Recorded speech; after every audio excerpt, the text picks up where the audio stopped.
Mesdames, Messieurs, bonjour. Ici Suzanne Nantel, mairesse de Berthierville. Bienvenue à cette première émission de l'année 2019 de Berthierville vous informe.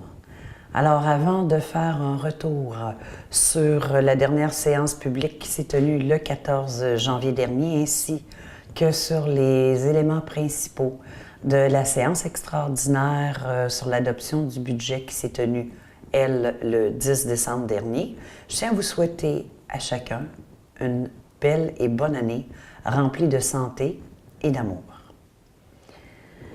Je tiens tout d'abord à partager avec vous deux informations, à savoir qu'en décembre dernier, lors d'une conférence de presse à laquelle j'ai assisté, deux entreprises berthelaises ont reçu des prix de distinction remis par Développement économique d'Autrey, soit les Délices d'antan pour le prix de distinction Coup de cœur et le TOSC pour l'entreprise de distinction Commerce.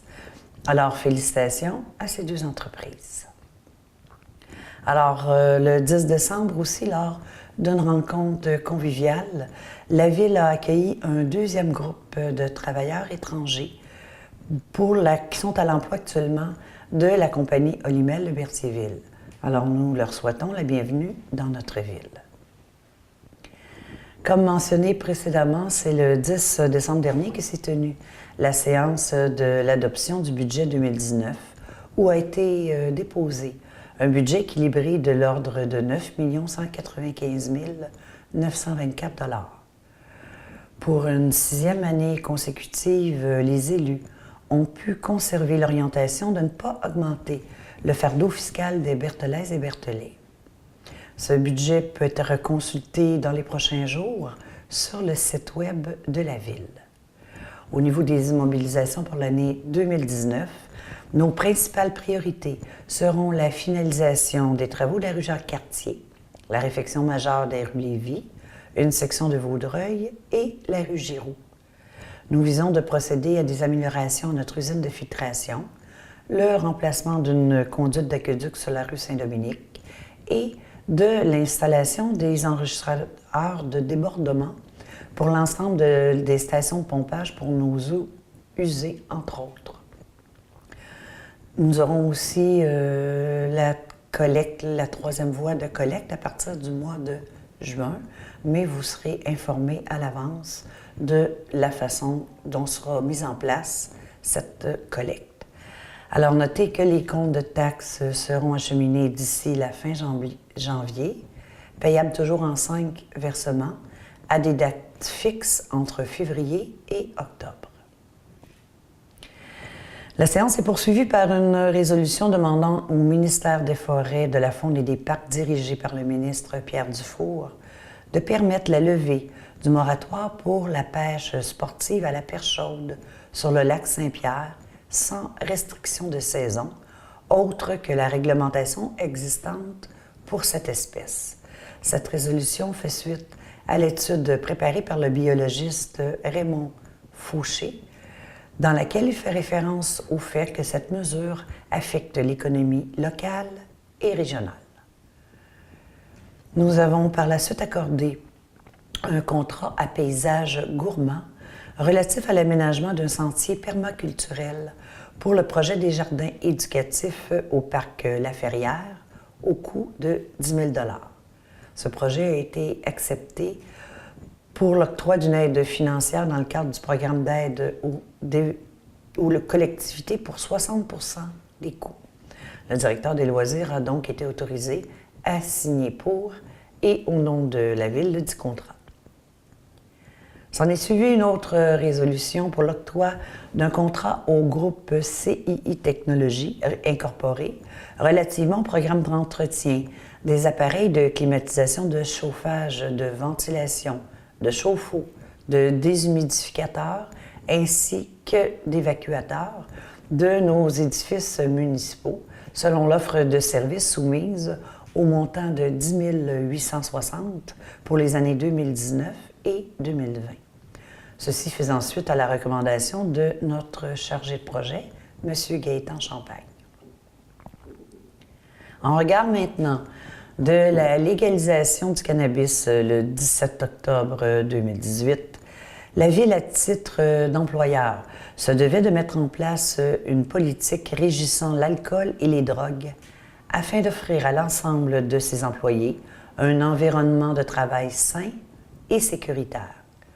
Reconnaissant son obligation de prendre des mesures pour protéger la santé et assurer la sécurité, de protéger l'intégrité physique et psychologique de ses employés, conformément aux diverses lois en vigueur, une politique régissant l'alcool et les drogues en milieu de travail a été adoptée en ce sens par le Conseil municipal.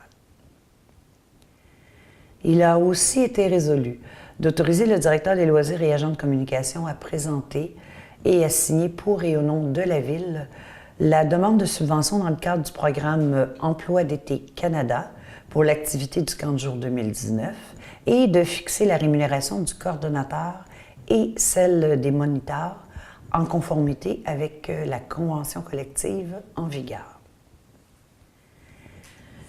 Par la suite, le versement d'un montant de 300 $ a été accordé au Carrefour Jeunesse Emploi de Dautré dans le cadre de la promotion de Berthierville pour la 24e édition de Place aux jeunes de Dautré.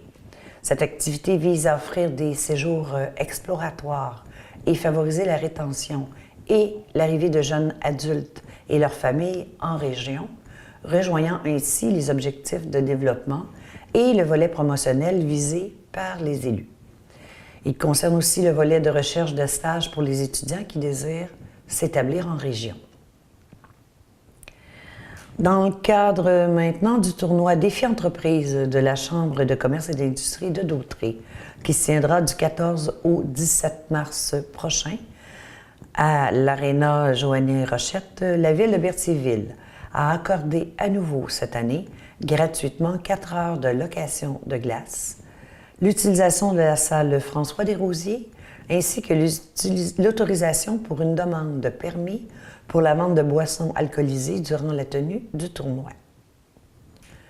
S'en est suivi une autre résolution pour autoriser la location de la salle François Desrosiers du centre Gilles Villeneuve au groupe populaire Déclic pour la période du 14 janvier au 31 mai 2019, les lundis et mercredis, au coût de 105 $ par mois pour la tenue de la formation en alphabétisation. La signature d'un bail à cet effet sera faite.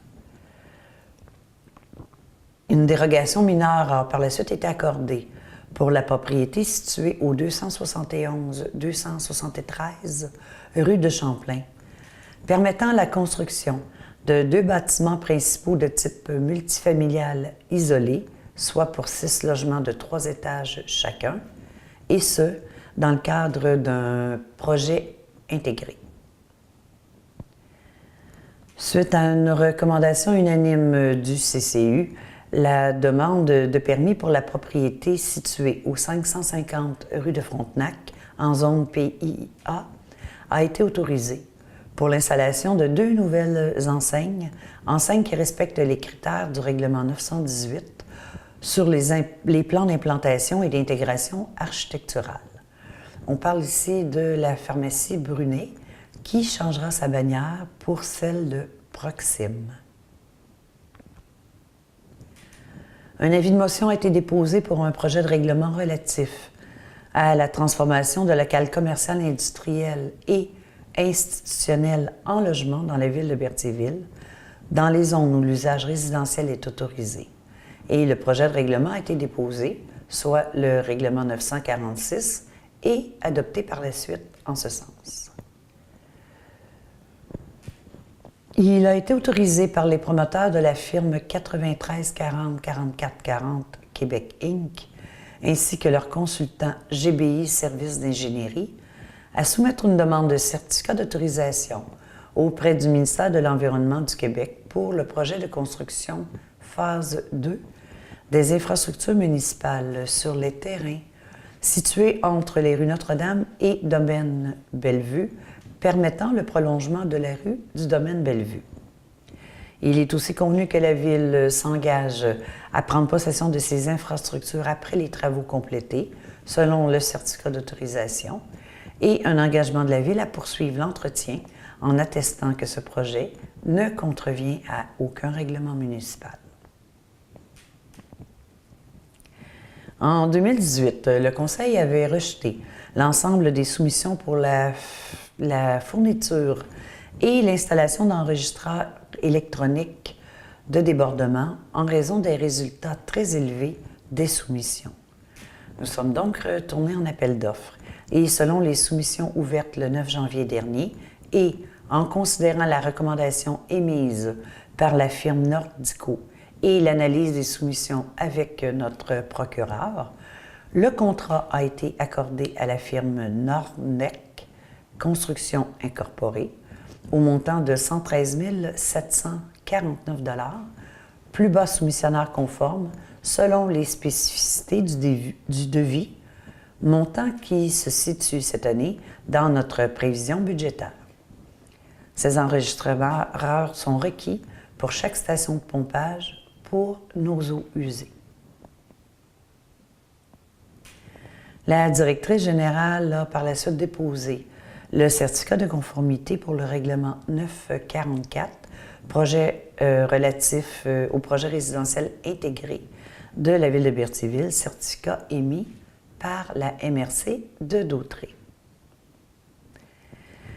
Il y a eu le dépôt des rapports de service pour les mois de décembre 2018 pour la pesée des déchets domestiques et la collecte sélective, ainsi que celui de l'urbanisme pour la même période et de mon rapport d'activité à titre de mairesse pour la période du 1er au 31 décembre 2018.